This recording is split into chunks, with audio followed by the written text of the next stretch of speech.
বাংলাদেশের সৈন্যবাহিনী সহ যে সমস্ত যুবক তরুণরা গাদা এই যুদ্ধে অংশগ্রহণ করতে চায়, এই সুযোগ আপনি অন্তর্বর্তীকালীন সরকার সুযোগ করে দিতে হবে। আমরা এই দাবি অন্তর্বর্তীকালীন সরকারের কাছে পেশ করছি। দ্বিতীয় দাবি হচ্ছে আমরা বিভিন্নভাবে তাদের এই প্রতিবাদ করার একটা মাধ্যম হচ্ছে ইসরায়েলের খাদ্য সামগ্রী যত উন্নত মানের হোক না কেন আমার ইমানি চেতনার চাইতে বড় হতে পারে না।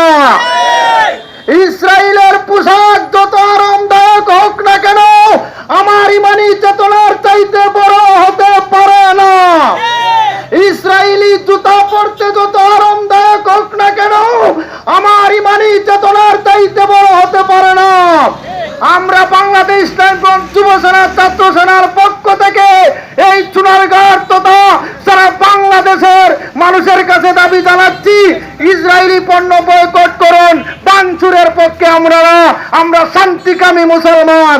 এই আন্দোলন শুধু মুসলমানদের না, সনাতন ধর্মাবলম্বী সহ সমস্ত মানুষের এই আন্দোলন সাম্প্রদায়িক সম্প্রীতি বজায় রাখার জন্য। সকলকে ধন্যবাদ।